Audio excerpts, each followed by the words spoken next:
Diabetes এমন এক রোগ যা অনেকটা নীরবেই দেহের মারাত্মক ক্ষতি করে ফেলে। অস্বাস্থ্যকর জীবনযাপন ও খাদ্যাভ্যাস, দুশ্চিন্তা ও মানসিক চাপের কারণে এখন অল্প বয়সেই অনেকেই এখন ডায়াবেটিক্সে আক্রান্ত হচ্ছেন। অনেক ক্ষেত্রে একজনের স্ট্রোক বা হৃদরোগের মতো বড় ক্ষতি হয়ে যাওয়ার পরে ধরা পড়ে তার ডায়াবেটিক্স ছিল অনিয়ন্ত্রিত, কিন্তু তিনি জানতেনই না যে তার শরীরে বাসা বেঁধেছে ডায়াবেটিক্স, কারণ উল্লেখযোগ্য কোনো কারণ ছিল না তার। আপাতদৃষ্টিতে সাধারণ কিছু উপসর্গ, যেসবকে প্রায়ই আমরা অবহেলা করি, এইসবও কিন্তু ডায়াবেটিক্সের কারণেই হতে পারে। ঘন ঘন প্রস্রাব ও তেষ্টা পাওয়া, ক্লান্তি, দুর্বলতা, মাথা ঘোরা, ক্ষত না সারা, ওজন কমে যাওয়া, ইমিউনিটি কমে যাওয়া, চামড়া শুষ্ক হয়ে যাওয়া, দৃষ্টিশক্তি ঝাপসা হয়ে যাওয়ার মতো কিছু প্রাথমিক লক্ষণ জানান দেয় ডায়াবেটিক্সের।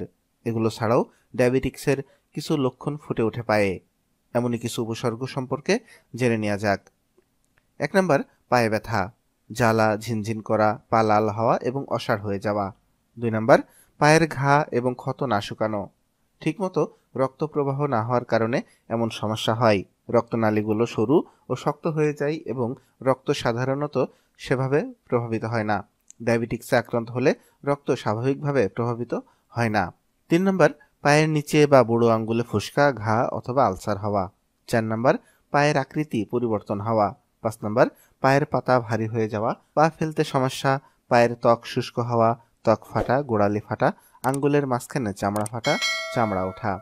৬ নাম্বার, ত্বকের রং পরিবর্তন। ৭ নাম্বার, গোড়ালি বা পায়ে ফোলাভাব।